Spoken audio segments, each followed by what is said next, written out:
It is a very bad situation. It's a very dangerous situation, and it will not continue, that I can tell you. Tensions rising, but stocks stabilizing, snapping a three-day losing streak on Friday as the turmoil with North Korea puts Wall Street and Main Street on edge. So what's it all mean for your money and our economy? Hi, everybody. I'm Dagan McDowell. This is Bulls and Bears. The Bulls and Bears this week: Gary B. Smith, Jonas Max Ferris, John Layfield, along with Morgan Ortagus and Capri Cafaro. Welcome to everybody. John, if tensions keep flaring up, should we be worried about our markets and our economy that will potentially get knocked down? Yes, we should, specifically the markets. Look, in April, Barron's Mark Holber did an excellent analysis of the last 7 conflicts since 1980, conflicts that you could actually have a start of a day one once a military conflict actually got involved. But it's very telling for what's going on now. They started with Grenada, Panama, Gulf War, Kosovo, Afghanistan, and later Libya. And what it says is the month leading up to it, the market is down 0.6%. The 6 months after, if military action is involved, the 6 months after the first day of bombing, the market is up 7.2% as compared to the average of 4.8%. So the market is, what it's doing is uncertainty before something that happens. That's when the market has turmoil, and you cannot have any more uncertainty right now. You've got a guy in North Korea who is an absolute loose cannon with a nuclear weapon threatening to bomb a U.S. asset in Guam. Until something is rectified, whatever that is, I think we're going to see turmoil in the markets. Gary B., do you think you will see that in the coming weeks and months in terms of the uncertainty and potential sell-off in the market? Well, you know, I think John's right, although I don't think Grenada and Kosovo are similar in this case. They didn't have nuclear weapons, and ostensibly North Korea does. I think the better parallel is the Cuban Missile Crisis, but even then, that lasted about 2 weeks before anyone on this panel was even born, but I was in grade school. And the market went down about 5%. 5%, that's not much. Now the market's down only about 1% or so. In fact, as you mentioned, it leveled out on Friday. But here's the thing. After that was resolved, and maybe this is to John's point, the market was up in the next 4 years almost 75%. So it nearly doubled in the next 4 years. Look, if there are missiles fired, then all bets are off. Who knows what's going to happen? But if there are not, and the chances are that this will get resolved one way or another, it probably at the end of this, which will probably last no more than a week or so, I'm still bullish on the market. Morgan, and you look back at when our homeland was attacked on 9/11, and despite the sell-off after the markets reopened, I think 684 points in that first day of trading, the Dow was back to where it was before the 9/11 terror attacks by early November of that year. Our economy came out of a recession in November of that year. So again, there is always resiliency. You're absolutely right, Dagan. And I think when you look at what happened this week, especially on Thursday, whenever the Dow sold off, I think that you could attribute that, you know, of course, to the words and the actions. But, you know, at 20,000, I think that investors were likely looking for a reason to sell off. And certainly the rhetoric that we heard on both sides gave them that reason. I think the bigger fear for the market is not actually what's going on between the U.S. and North Korea, but instead what happens in Congress. I think if Congress can't get tax reform through and can't get Obamacare through, I think that's going to hurt the markets much more than some of the short-term geopolitical tension that we're seeing around the world. The rising risk of a mishap, like not raising the debt ceiling potentially in September. But Jonas, talk about North Korea and how this could play out, because again, you're trying to place bets or make investments based on the wildly unpredictable behavior of Kim Jong-un, a madman. Well, I don't think the stock market is a great mechanism for predicting what's going on, discounting the future, measuring recessions, interest rate changes, and all that. I don't think it factors in doomsday scenarios. I didn't during the Cuban Missile Crisis, which was brought. That was a foe of a whole nother level than these cranks in North Korea. I think personally, and maybe the market thinks this, our World War II army could beat North Korea right now pretty cleanly, even with their a couple nukes that aren't very accurate. At the end of the day, though, you can't discount a doomsday scenario situation like a nuclear war. So it's like when you get life insurance, they don't price in you getting hit by a meteor. It's got other things that are more relevant. The real risk with this country is that they're going to keep going on years and years and years and get more and more technology, and then they're going to have an accident. It's not going to be arguing with our leaders. It's not going to be some crank thing. It's going to be the kind of mishaps that almost happened with us in the Soviet Union many times, computer glitches, accidents that could start a war by accident. And this is not a regime that it has their act together like the Soviet Union did. They're not capable of running a nuclear arsenal at the end of the day. We got to deal with that at some point. Capri, the backdrop, at least right now, as we deal with this growing threat from North Korea, is an economy that looks stable, with unemployment incredibly low at multi-year lows, and more than 1 million jobs created since President Trump took office. Well, I mean, I think we do need to put this entire thing into context. There's no question that there is a level of volatility and uncertainty within the market right now because of the obvious concerns surrounding North Korea and their nuclear capabilities. At the same time, you know, we found ourselves at an all-time high, 22,000 on the Dow.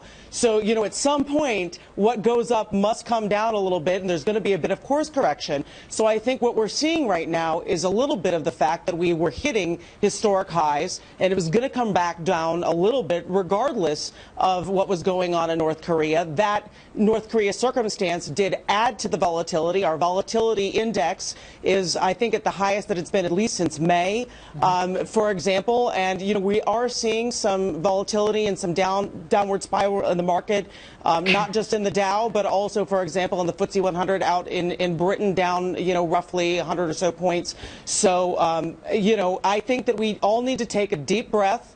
As was said, nothing is prepared for a doomsday scenario, but I think that this is something that is just, you know, a bit of a course correction right now. And things are going to be stabilized. Gary B., this is your perfect world. We have a Democratic lawmaker coming on and talking about the volatility index. But to her point, there was this complacency in the market. So if not a negative reaction to the rising tensions with North Korea, it could easily have been something else this past week. Oh, yeah, look, definitely. Look, point number one, I just checked my insurance policy. It does pay out if I'm hit by either a meteor or an asteroid, as a matter of fact. So I have to correct Jonas on that, but I think the rest of the panel has it pretty much right. If it wasn't North Korea, it'd be something else. Now, that said, this is kind of a situation that no one really has experienced. We've been through the Gulf War. We've been through the Vietnam War. We've been through all that. Other than, I guess, going back again to the Cuban Missile Crisis, we never had a dictator saying, hey, I might nuke you. Now, even Cuba wasn't going to nuke us. They didn't have that kind of technology. But that said, this is a dangerous situation. Now, personally, with at least part of my portfolio, I'm on the sidelines, but I'm more of a trader. I guess other people that are more long-term investors might wait for a further dip, which there might be, and then maybe put more money into the market. John, I want to ask you before we go, give you the final word on this. What about the cost of us, the U.S., not acting and taking a tough stance against this rising nuclear threat? We're going to have to do that sooner or later. Look, and it might as well be now, because this guy has got the nuclear armaments, and he has the potential to sell them to fund his empire. And the problem is, he's going to have to do that. He is out of money. When Jonas says World War II veterans could defeat this guy, World War II veterans now, 80 years old, could defeat this guy. They don't have the gas to go into South Korea. Their military is absolutely zero match for us. The only wild card are those nuclear weapons, and at some point we have to address this. And potentially maybe a trade war with China. That would certainly hurt us economically. Thank you, guys and gals. Kabuto on Business about 20 minutes from now. Kennedy is filling in for Neil. Kennedy, what have you got? Hey, Dagan. Fire, fury, and power. Dozens of lawmakers condemning President Trump's message to Kim Jong-un. But someone here says they're scolding the wrong leader. And if his party can't get things done, the White House may reach across the aisle to cut taxes. But would a deal with Democrats backfire on taxpayers? I'll see you at the bottom of the hour. Thank you, girl. Thank you, Kennedy. We can't wait. But up here first, one GOP lawmaker crying foul after protesters show up at his home. Did they go too far? This is a partisan attempt to hijack, quite frankly, a meeting, an office, my home. And at some point,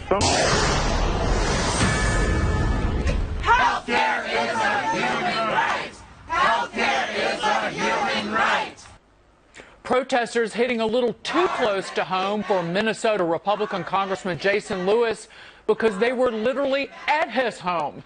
He says that is way out of bounds. But the group behind it says it is necessary because he will not hold town halls.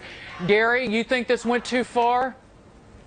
Absolutely. Look, I think this is a slam dunk. In the video, the people are on his porch, for crying out loud. Isn't that dangerous to the Look, if I'm that guy, I'm barricading myself in the house because you know what happens if he steps outside. Someone throws a brick at him or hits him overhead. It's a dangerous situation. As much as we malign senators and congressmen, my gosh, this guy is really in a tough spot. Should he hold town halls? Of course. Are the people allowed to protest? Yes. But they have to find a middle ground other than coming onto the man's property where they should all be arrested. Morgan, way too far because the First Amendment covers your freedom of speech, but not on someone's private property.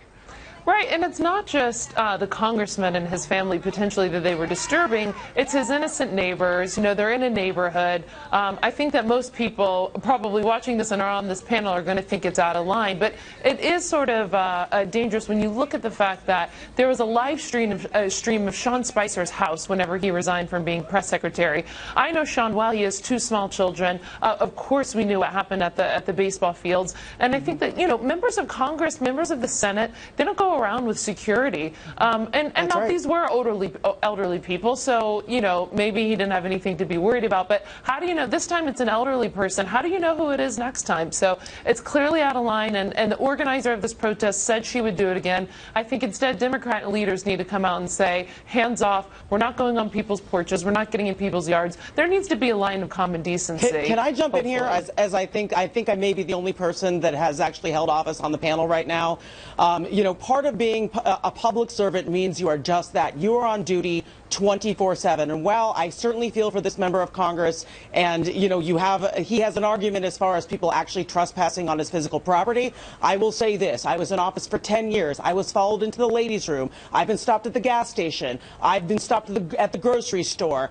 You know, I've been talked to at the gym. There's no bounds that folks have, and frankly, these people are our boss. And if you ran into your boss at the grocery store, you wouldn't, you know, ignore them. You would have to talk to them. There's a big difference between the grocery store and there is a big difference between that and somebody coming onto your lawn. I don't dispute that. However, when you're a public servant, these are some of the risks that you take on, and it's unfortunate for the family. John, let's talk about risk. This comes on the heels of Steve Scalise, the congressman, getting shot. So again, at what point do we put a stop to this and stop putting people's lives at risk potentially because somebody's upset about Medicaid cuts that haven't even been passed? Yeah, look, holding public office, I'm not sure it gives you any more insight into this than just simply observing it. And with the approval rating of public office, I'm not sure I'd be bragging about it either. But the problem you have with these guys, there's freedom of speech, but there's not freedom of responsibility from that speech. What happened at that softball field is atrocious and a disaster. This is a disgrace for these people. There's no reason for these people, even with their low approval rating, to be in fear of their lives or fear of their family lives, because it's not just these people, it's what these people influence. There are a lot of mentally unstable people out there, and you start putting congressmen's houses online. And all of a sudden, I've had people show up in my office directly from the mental health ward, from the hospital, directly into my office with no security. It happens. You know what? So who cares that they did that? That doesn't just mean because that it happens doesn't make it right. I agree with you, but it happens, and it is the risk you take when you take the oath of office. No, you don't take the risk of people coming on your property when you take the oath. No, There's a line. There's a line of decency. Your address is public record. All right, I need to bring Jonas in here. Jonas, did these people cross the line? The last show, when we talked about their long vacations, this job seemed appealing. After watching this video, it does not seem so appealing to me anymore. Look, I don't even like it when the paparazzi is staking out Paris Hilton's house. I think it's out of line. You definitely earned more public scrutiny when you are voting on things that are important to people, and you don't really have it worked out of what the plan B is going to be for those people. But that can be done in public, wherever you vote. It doesn't have to be at a house. And again, it's like the paparazzi can follow Paris Hilton to the club, but don't go to her house. I think it's wrong. And you know what? It's not protected, and it violates somebody's rights. Thanks, guys and gals. Trish Regan hosting Cashing In just over an hour from now. Trish, what do you guys have coming up? Hey, Dagan, does the White House have any hope of stopping North Korea if it doesn't stop the leaks? And with New York City subways crumbling, its liberal mayor wants to raise taxes. Well, someone here says, how about just cutting spending? Cashing in. See you at 11:30. Thanks, Trish. We'll be watching. But up here first, Amazon's latest expansion could be coming to an arena near you. And someone here says the online giant's latest step toward world domination could give consumers a step up. Look out, Ticketmaster. You may be Amazon's latest target. A new report suggesting that the online giant is in talks to tap into the U.S. ticketing market. But Morgan, you say this would be great for consumers. Yeah, I think that this is the fundamentals of capitalism. Whenever you have diversity of choices for the consumer, it ends up with lower prices, better options for the consumer, and better options for, around. I mean, Amazon's going to have to deal with the venue owners and try to make this actually work. But if they are able to, it's clearly going to lower the prices of the fees that consumers pay from Ticketmaster. More choices, more capitalism. It's a win-win. Jonas, is this a win for anybody who loves live music? It definitely, all of this tech development has been really beneficial to the consumer, which is why the government's largely stayed out of it. And it will be, because this is a terrible market where you're already basically getting ripped off by a monopoly. That said, I gotta tell you, 10, 15, 20 years down the road, I worry about this tech dystopia we're heading towards, where there's like 5 tech companies that run everything. All consumption going to be Amazon. What are they going to do with all that power? It might not be prices where you're getting kind of messed up with it, but as a consumer, but I worry about what that's going towards. Well, Gary B., right here, right now, is this good news? Yeah, I think it's great news. I think the bigger point that Jonas brings up is his fear, his Luddite fear of technology taking over. But what's a monopoly these days? Was Netscape a monopoly? Was Dell a monopoly? My gosh, Exxon isn't a monopoly. eBay is a monopoly. You can even get your power to your house other than from your local utility. There are no monopolies anymore. It's just too difficult in this age. I think it's great for Amazon, but there'll be competition out there if it doesn't work. Capri? Look, Ticketmaster is world domination for tickets, including, Europe and all over the world. I'm a music chick. I say bring it on to Ticketmaster. Go for it, Amazon. We want lower prices. John, final word to you. It's always a great show when Jonas gets called a Luddite.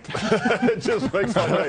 Look, Amazon is a long way away from being a monopoly like a John D. Rockefeller. Gary B. is right. It's going to be great for consumers. I must remind you that Jonas does have his purple Samsung hot tub phone, so maybe not quite. I'm looking up what Luddite means as we speak. Wait, it's bad.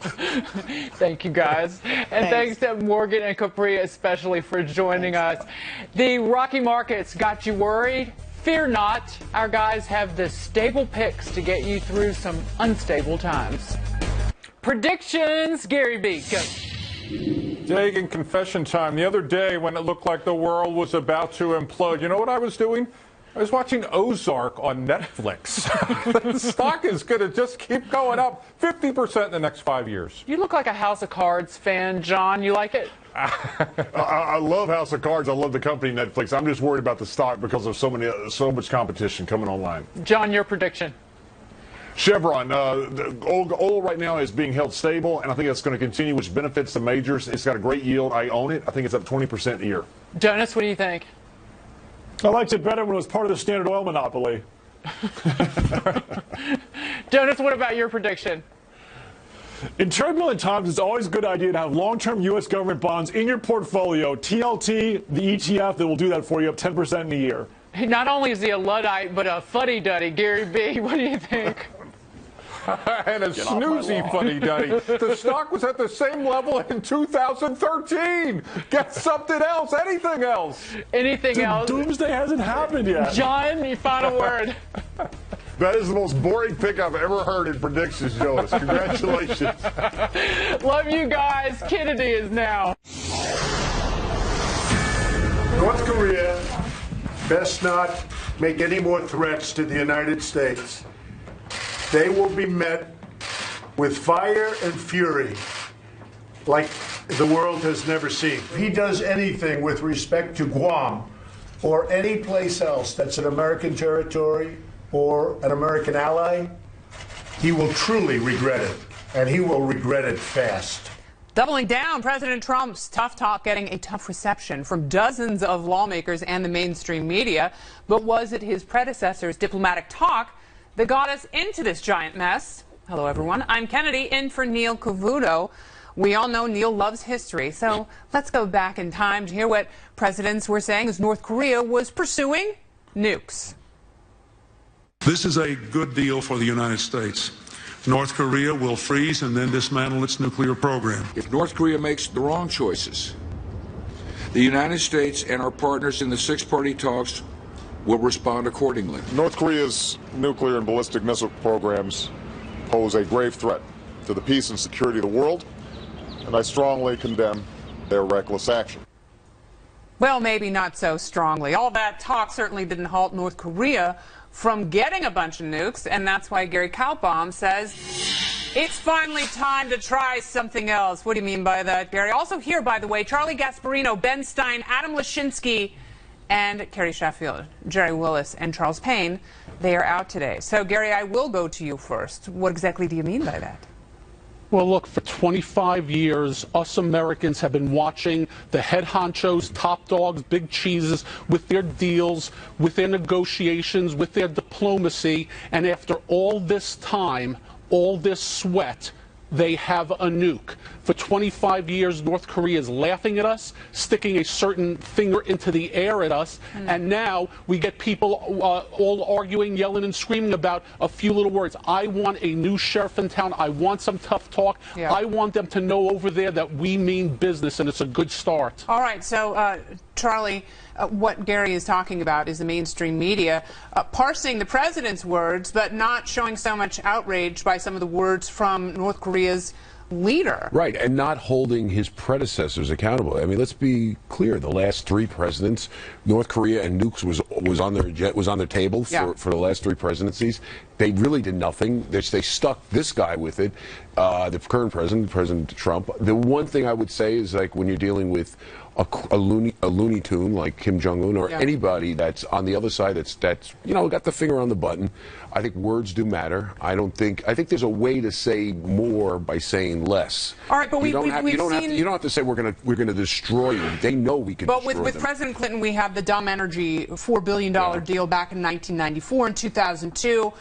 President George W. Bush talked about the axis of evil. That was more talk, and starting even in 2009. I don't debate. This guy was handed a very bad hand. Yeah. But how he plays it now means a lot, and I'm just not so sure. Like, telling him we're going to destroy you tomorrow is essentially the way to go. Okay, I want to bring Carrie in, though, because I actually agree with your sentiment, which is I think this tough talk is actually different because the president is using the kind of tone that Kim Jong-un understands, and that's what his Secretary of Defense echoed in his statement. So is it time for tough talk and the big stick? What do you say? I agree. I think you should know your audience. That's the key. Like you said, this guy is unhinged. You have to know who you're speaking to, and that's what President Trump is channeling. He's channeling to him.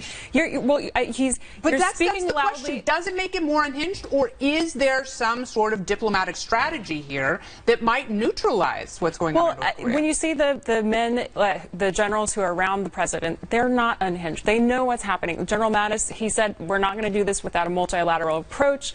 This is, That's my point. My point is the professionals have downplayed. Yeah, I want to bring the rhetoric than the non-professional. I want to bring Ben Stein in here because Ben, you actually want to go one giant step further here.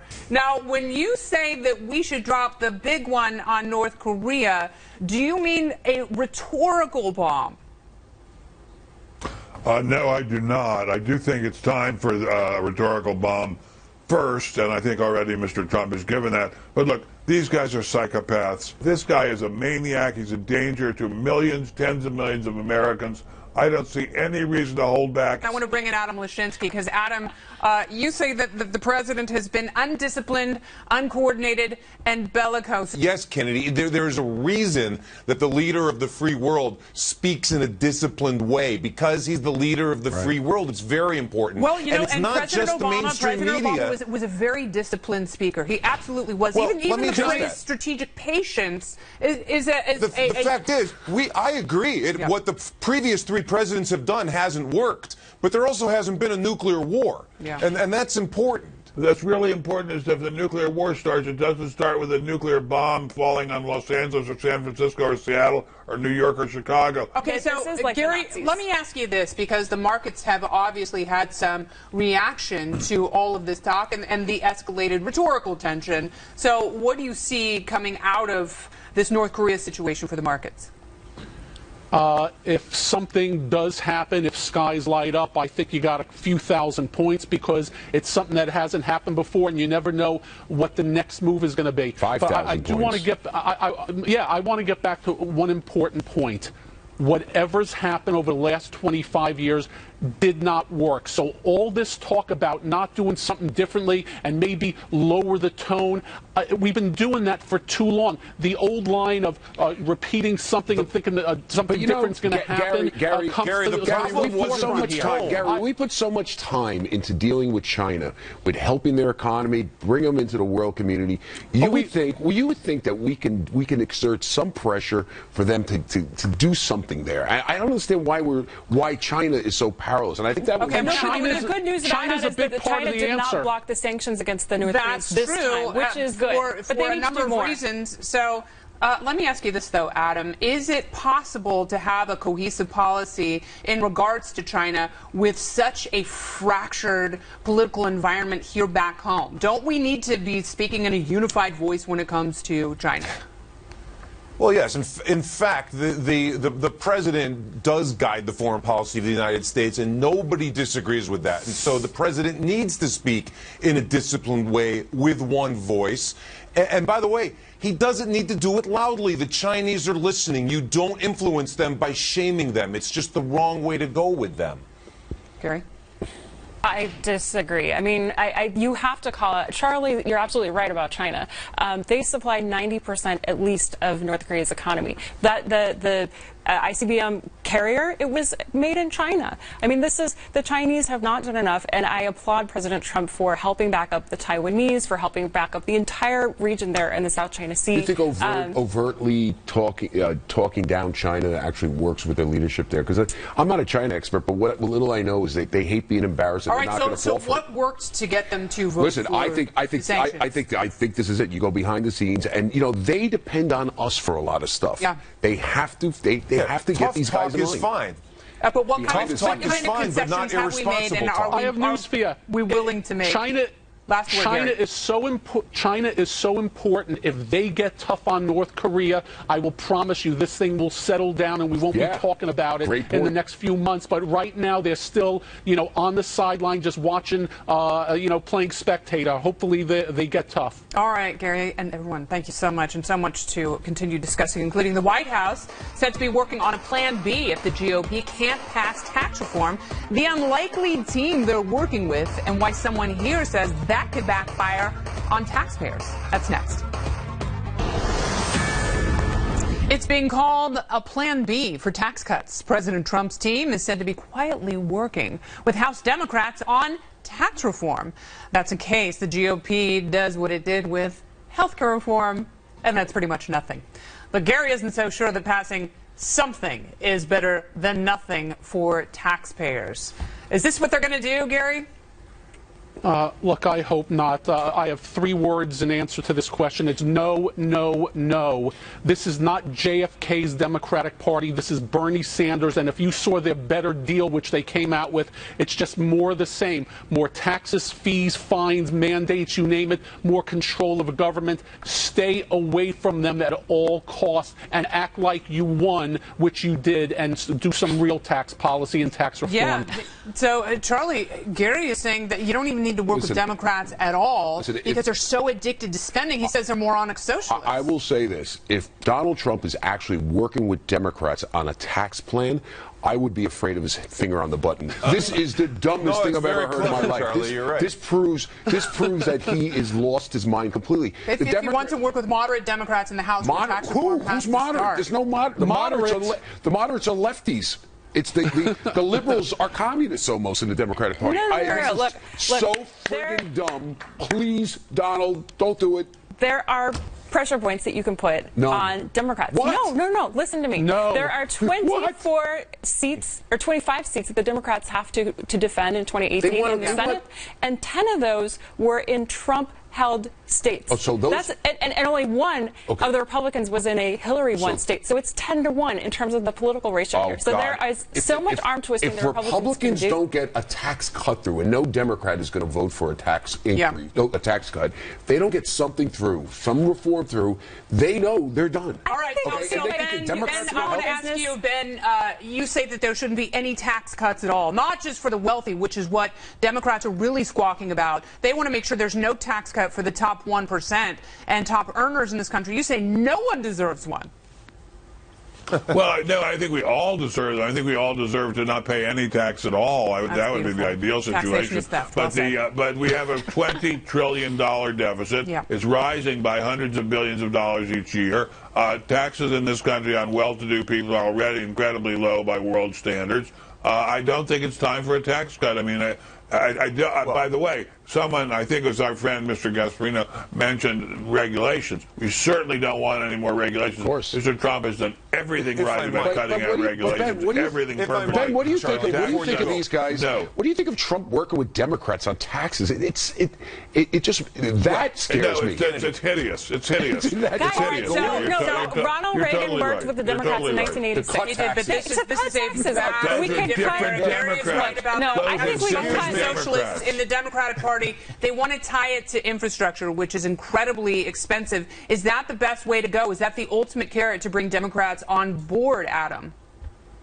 Well, infrastructure is one thing, and there was a widespread consensus that working on the corporate tax rate was a good idea among people who are interested in business. This was back in January. So what we're seeing is an administration that is learning on the job at how to govern like we haven't seen in our lifetime. So I applaud the White House for trying to seek out people that can help them pass legislation. Because we need legislation. Yeah. Look, Charlie, what if we had...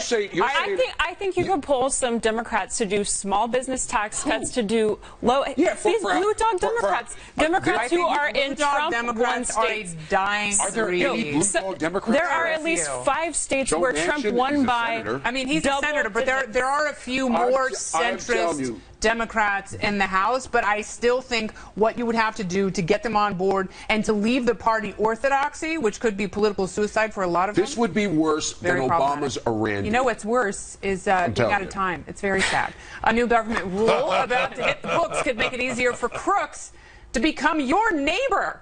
Find out where. It's next. Welcome back. Landlords in Seattle up in arms over a bill that would prevent them from screening potential tenants based on their criminal record. The city council there expected to pass it on Monday.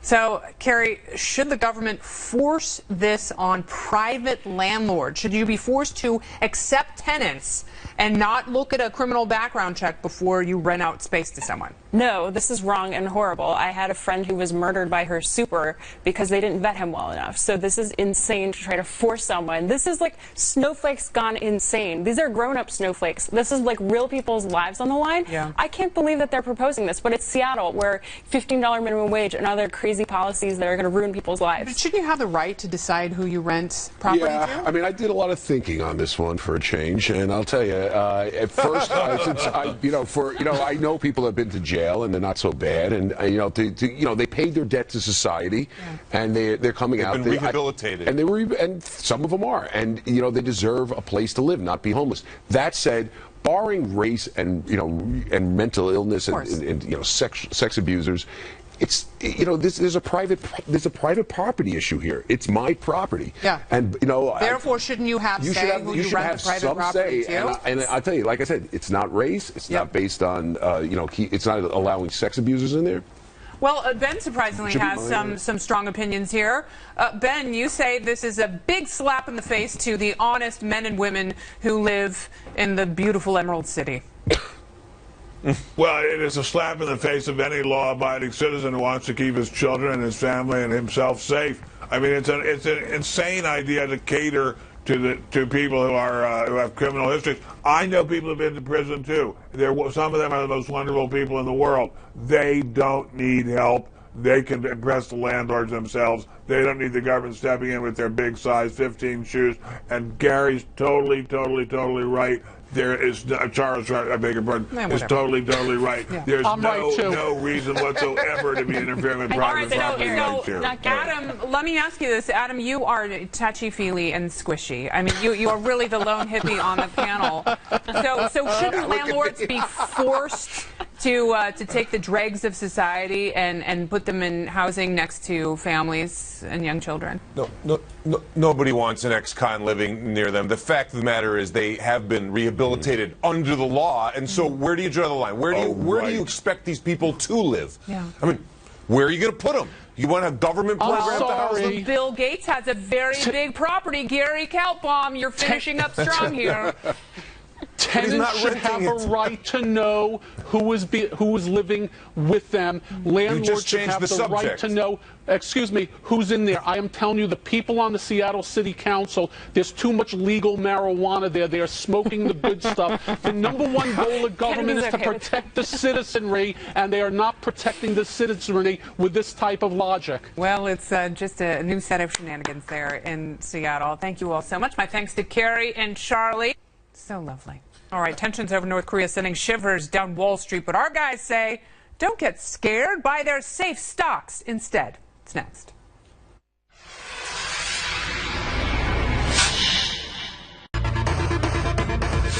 Like a warm hug, safe stocks for turbulent times. Gary, we need more for our money. What's your pick? You want safe, I give you safe. Duke Energy, 4% dividend, utility, recession resistant. All right, very good. Adam? Kennedy, nobody is safe, but the big stocks in the Russell 1000 are, closer than being not safe. Well, take it. Ben, how about you? Last up, make it big. Just the ordinary Ben Stein special, the spiders, the S&P 500 index. Stick with it. You can't go wrong. Thank you, gentlemen. I'll see you at 8 p.m. Eastern on the Fox Business Network Monday night. Cost of Freedom is next.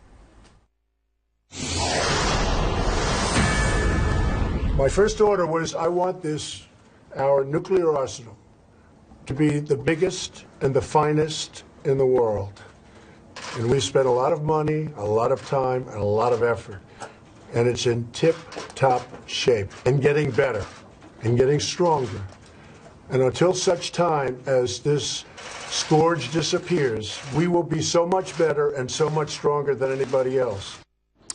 President Trump responding this week to North Korea's threat of a missile attack against the U.S. And someone here says, don't stop there. We need to invest a lot more to update all our outdated military equipment to protect our lives and our way of life and our economy. Are they right?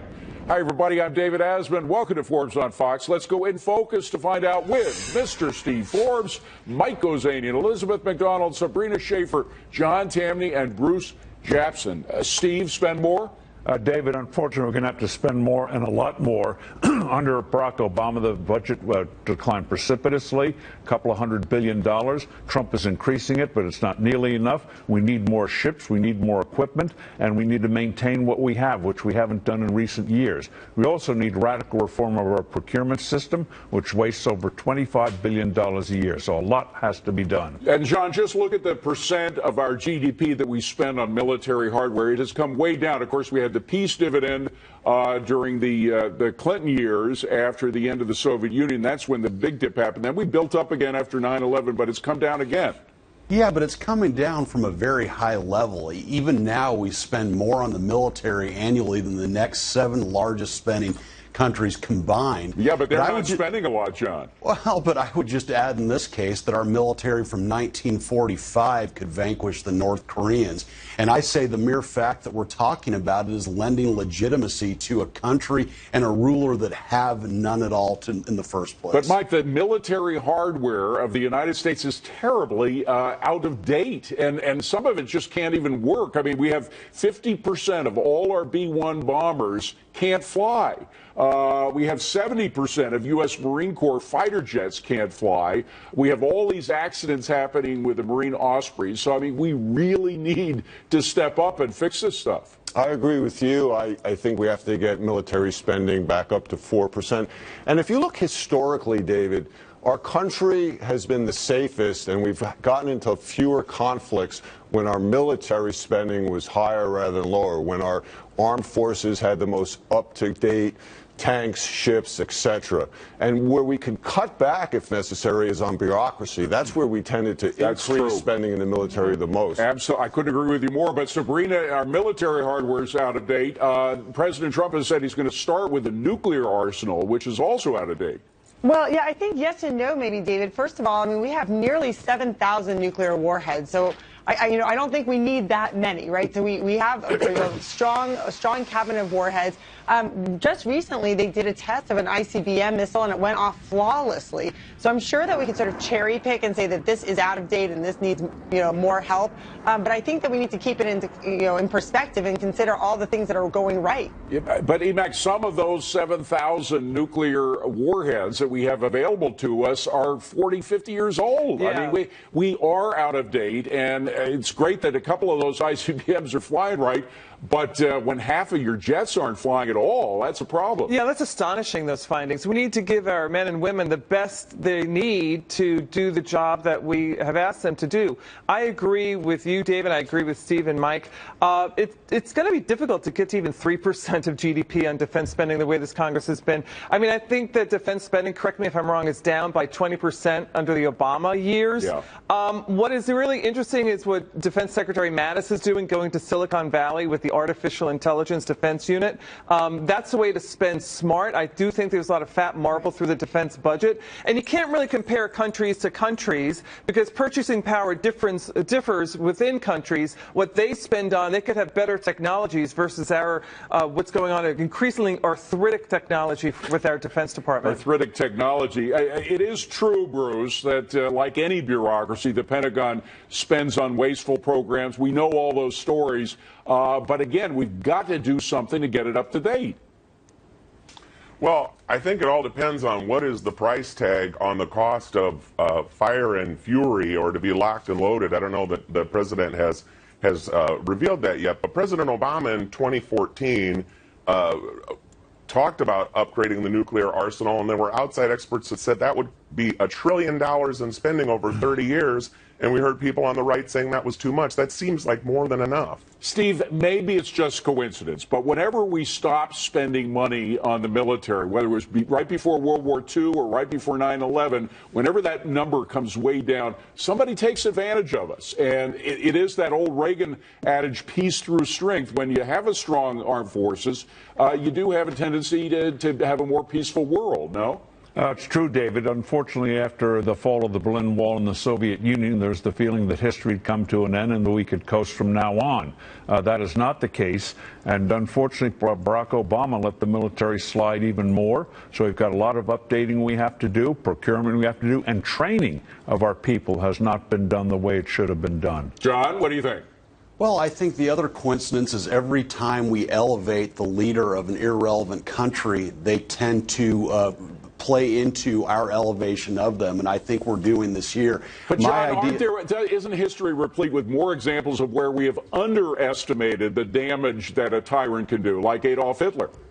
Well, I mean, that's a different scenario, but I don't think that was our war either. But if the desire is more spending now, well, the simple answer is this.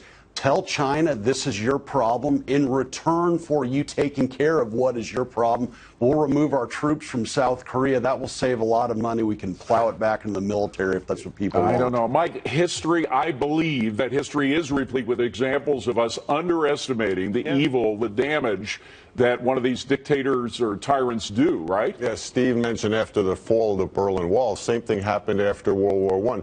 But I think Elizabeth touched on something very, very important, which is technology. I like to see a focus on technology. And again, going back to Ronald Reagan with his Star Wars and Brilliant Pebbles defense system, a lot of people laughed at that. They were mocking him when he first, but we got a tremendous number of advancements from that. And it was a key negotiating point with the Soviet Union. And Bruce, I want to just jump to Bruce on that point, because Bruce, one of our allies, Israel, takes advantage of that. Everybody thought that Reagan's Star Wars thing was nuts, but in fact, it worked in certain cases. Doesn't always work. It's not fail-proof. But the fact that it does work means it saves lives, right?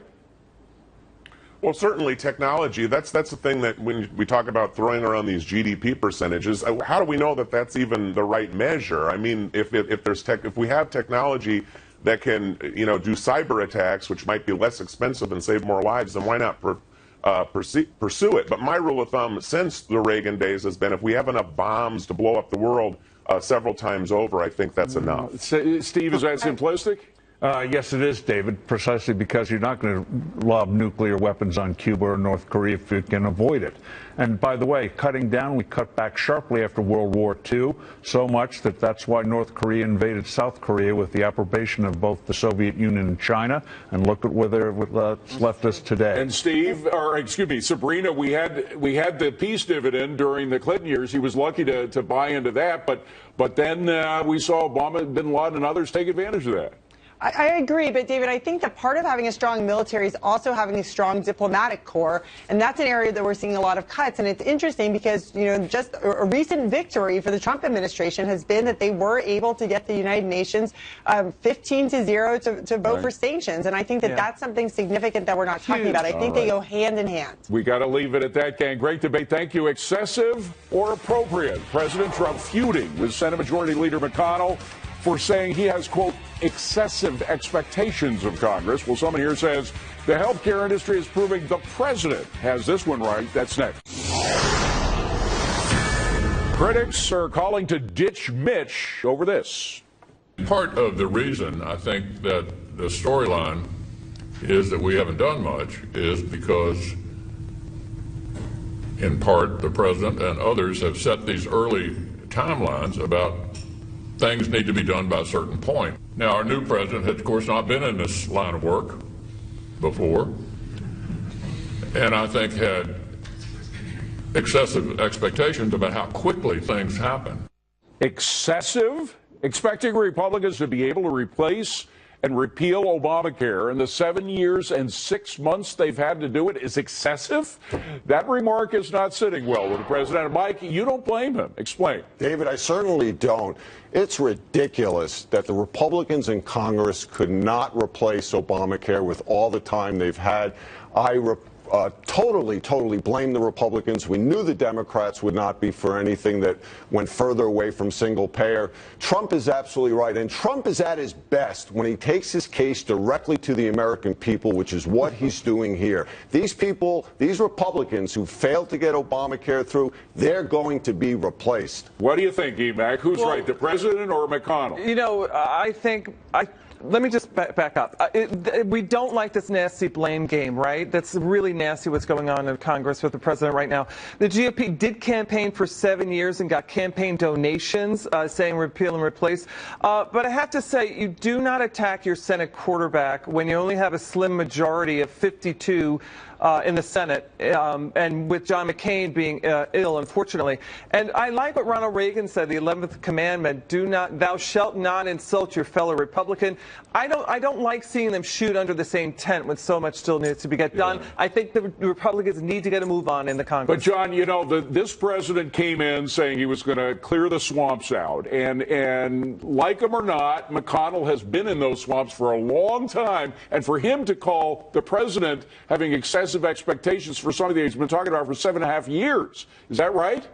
Well, yeah, I don't like the idea of what the Republicans would have replaced Obamacare with. I think they would have come up with an equally silly idea. But what they should have done is had a bill on Trump's desk the day he was inaugurated. He would have signed it, and they would have been over with. They would have 2 years to find a new health care bill. I do understand why Trump's doing this. He wants to set expectations high. I don't like legislation for presidents, but I can see why he's doing what he's doing. And, Steve, it wasn't just President Trump who was talking with excessive expectations, if you trust Mitch. Mitch McConnell himself was saying back in January, we're going to get it done by now. And he didn't. No, he didn't. By the way, the House of Representatives did pass a health care bill. They're going to pass a tax bill in September. What do these senators have done? They're acting more like fake senators instead of real senators. Come on, guys. Why are you taking a 5-week vacation if you can't get your work done? Absolutely. And Sabrina, you look at polls, and there is a poll saying that health care concerns is the #1 concern of the people right now. So they've got to, they should get to it, right? Oh, of course. I mean, certainly healthcare is personal, and that's what polling always captures. I think John is correct. I think it's crazy. It's sort of insane that Republicans didn't have their act together and that they weren't ready to go on day one. That being said, I'm slightly sympathetic to McConnell. This is a man who was able to hold off the Supreme Court nomination process for an entire year. And that won conservatives Gorsuch. And I think that's, he does sort of understand how this process works. And I think that's where the president sometimes needs to sort of, pick up on that. But of course, remember, Bill, how he did it. He switched from a supermajority to a plain majority.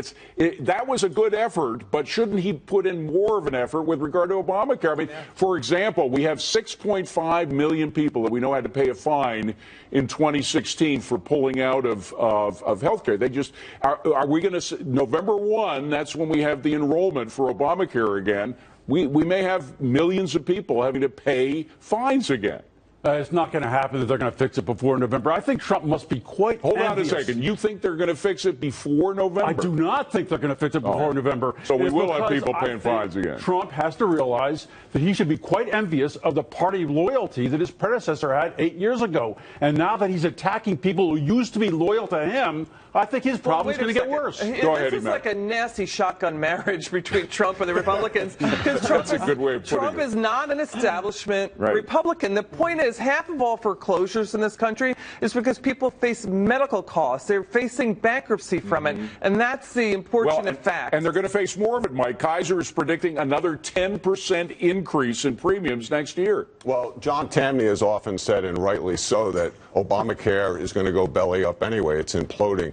But I think the problem that Trump is facing is not that McConnell is not a good tactician. He's an excellent tactician. The problem is the Republican Party, by and large, has shifted from Ronald Reagan's day to where the majority was for liberty and for freedom towards a big government party. The one thing that Ronald Reagan did that was different, because he claimed to come in, Steve, and clean up the swamp, but he did so with a smile on his face and without some of the nasty rhetoric, and by appealing directly to the American public. Do you think Trump has to do more of that? I think you're going to see him do that, especially in the tax issue, which he does care about. The administration is involved in working with Republicans to get a tax bill out in September. So it's very different than what happened in health care. Very good. Cashing in, gang, getting ready to roll at the bottom of the hour. Trish, what do you got?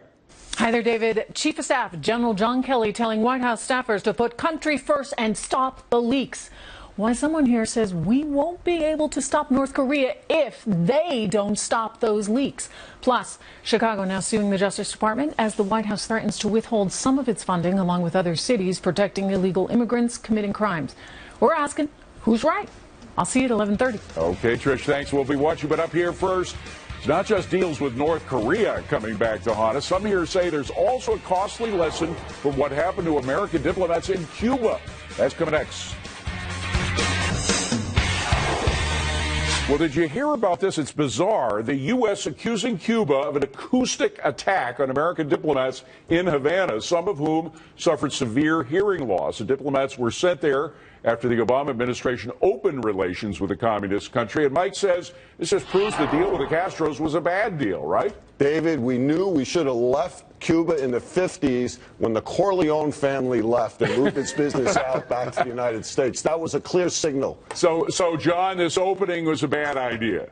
No, the way to win with Cuba is to get more open to it, show the Cubans how we Americans live, how Cuban Americans live. That's the way to vanquish their loser regime. But, Steve, you think back to when President Obama went to Cuba and shook hands with Raul Castro and everything. I was supposed to, were very high hopes, but they haven't come to pass, have they? No, they've not. The regime is still as repressive as usual. When you spend money in Cuba, it doesn't go to the Cuban workers, those dollars. It goes to the Cuban government. They get worthless pesos.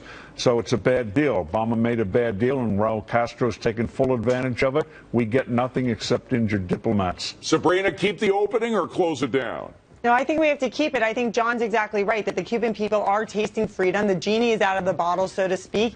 And the more we can expose the government for what it is and for its corruption and its violence, the better. But, Bill, it looks like they're attacking our diplomats. Well, Steve is right. I think the State Department should put out a travel advisory. When you go to Havana, your dollars help pay for Raul's torture chamber. So Bruce, truth in advertising.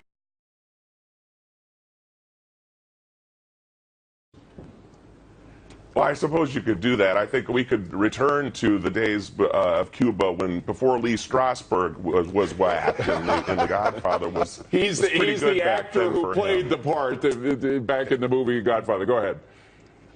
No, exactly. But anyway, listen, I think we need to first find out what has gone on here, because I don't know if we really know that they're to blame. The Russians have an embassy down there. It could be at multiple different things. Mike, what about the fact you're a big free market guy? Won't the free market cure this ill or not? No, David, it won't. You can't do business with the commie people running Cuba. I'm not going back there until the Corleone family moves back. John, I see you smiling, huh?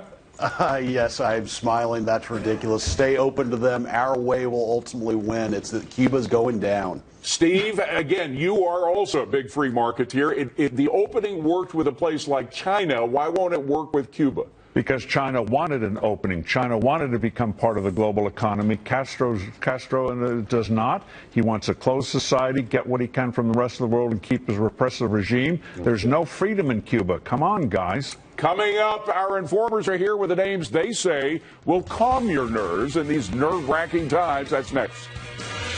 Boy, that stock could pop even further. It's got a $250 billion cash pile. It could buy Finland if it wants to. Bill, what do you think? Quick. Apple's on top of the world, which is where General Motors was 50 years ago. And you like Northrop Grumman. It sells security to the U.S. government. What do you think, Mac? I like it, but I like Boeing more. All right, that's it for Forbes on Fox. Thank you, everybody, for watching. Keep it right here. The #1 business spot continues with Trish Regan and Cash In. Have a wonderful weekend.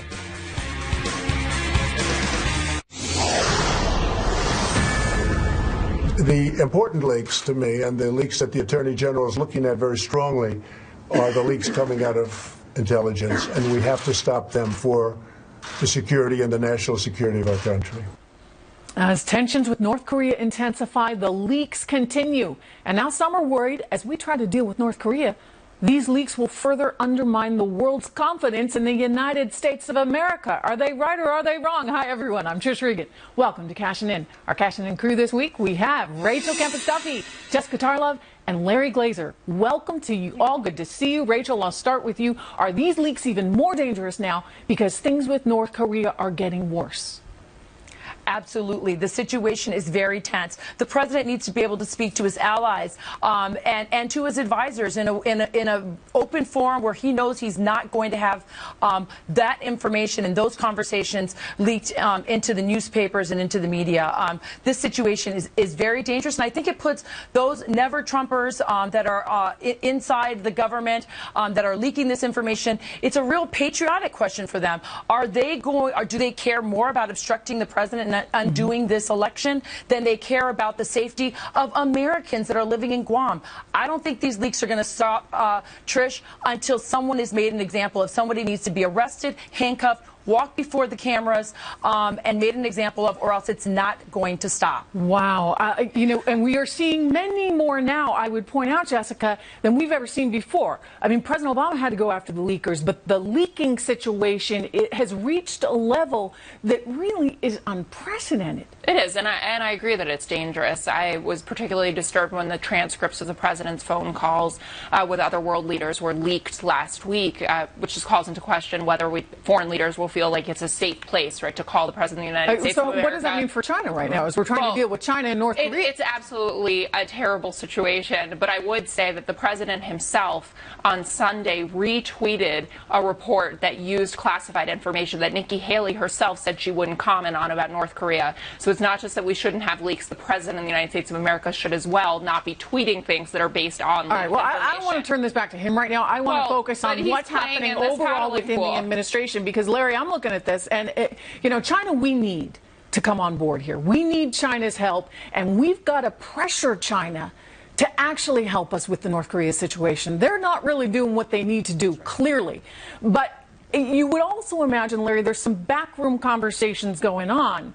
If China, or anyone else for that matter, can't trust that that information isn't going to get leaked out to the press and potentially put them in a bad spot, how does it influence our ability to negotiate and resolve this issue?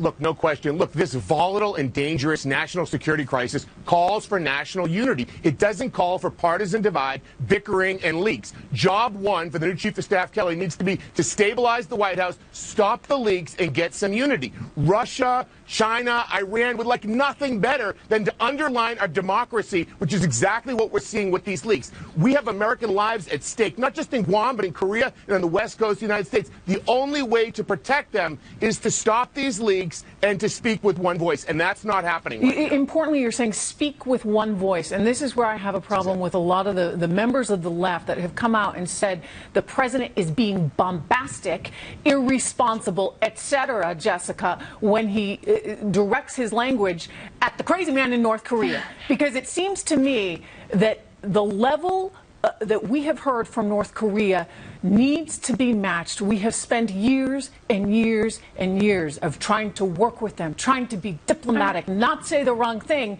Now someone's talking tough, and instead of unifying behind that tough talk, you've got members of the left criticizing it. But it's also members of the right. John McCain, who I know that the right is about, ready to kick out of the party after what happened with the health care bill, has come out against it. We had Colin Powell's former chief of staff as well going on record saying that he was more concerned about the rhetoric from Donald Trump than he was about a nuclearized North Korea. I take your point. I think the comparisons to Kim Jong-un are dangerous, but I still think that it is important to and wrong. Unpatriotic. And unpatriotic, but this is a bipartisan issue with the rhetoric that comes out continually from this White House and the attitude that Donald Trump takes to diplomacy. He left his own cabinet members high and dry there, having to defend fire and fury. They said, we talked about the mood or whatever he was going to say, but not the specific words. But the specific words do matter, and then he doubled down on it the day after. Rachel, what I would point out is that everyone has the same message. And by the way, the White House has said that. We're all on the same page within the administration. I guess what I'm taking issue with is, as a country, we need to be on the same page. And certainly people say things differently, and this president has a certain flair, shall we say, with how he says things, but everyone's saying the same thing. They're saying, do not mess with us, North Korea. Absolutely. I don't have a problem with fire and fury. I want fire and fury if all the other options have been exhausted. Look, we've tried everything else. Barack Obama gave pallets of unmarked bills to the Iranians, and they're still pursuing their nuclear weapons.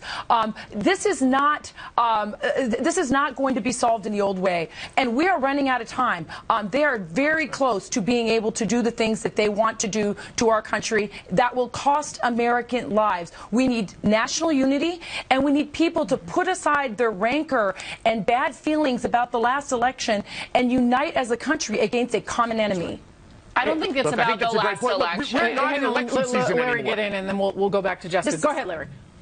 Yeah, election season is over. This is the time. Yes. We've had decades of appeasement with North Korea, and it's gotten us nowhere through Republican and Democratic administrations. It's time to change the tone, the dialogue, and to take action and to stop this. Countries around the world are watching this with bated breath to see how they're going to pursue their nuclear ambitions. All right. So I think the president's tone is appropriate. Maybe not everyone likes it, but it's appropriate for the situation. Yeah, I mean, look, you mess with us, and you're going to have some real problems. Period. End of story. And that, in many ways, frankly, should be obvious. But Jessica, no one was willing to say it for the last 8 years, and then some. Well, it's not just the last 8 years. This was a problem that began with Bill Clinton, then George Bush continued it, then it went into Barack Obama's term. So this is a bipartisan problem in dealing with North Korea. To the election point, tell the President of the United States of America that he won, that Hillary Clinton is no longer his enemy. She's just a lady writing a book. It's separate now. Don't talk about the popular vote anymore. You lost that, but you won the electoral vote, and that's fantastic. What does that have to do with North Korea? Well, it has to do with the fact that both Rachel and Larry have brought up the election as an issue here, that we're still relitigating it. We are not. We're the talking left is about not moving the country forward. You may not be, Jessica. You may not be. But that's not the right what's thing to going do on because about he did Korea. win. No, North Korea, totally separate issue. But I do think that the left is out there trying to say that he won because of Russian interference. And that's a fair point. Not a fair point, but that is a fair point for Rachel to make. That they continue to do this over and over and over again in an effort to undermine the President of the United States right now. And if you want to link that back to North Korea, Larry, we need strength. We need belief in our system right now. We need everybody on the same page, a united country as we deal with an international threat. So it is inappropriate to be continuing to talk about the election cycle and whether or not he should be legitimately the President of the United States of America at a time like this. That's right. Look, lives are at risk here. And South Korea is the 11th largest economy in the world. We're talking about massive disruption of the global supply chain. We're talking about world turmoil if we don't right the situation. We can't go through this for decades in the future. We've got to stem the situation right now and take a stance with a rogue dictatorship. And I think it's not going to be a popular situation, but only by national unity are we really going to take action here. Absolutely. And we're really going to get the country together. If we can't unite around something like this with lives at stake for American soldiers, when can we unite? Thanks so much, guys. We got a lot more coming up. It's the mayor and the money grab. One city now calling for a tax hike. How convenient. To clean up its crumbling transportation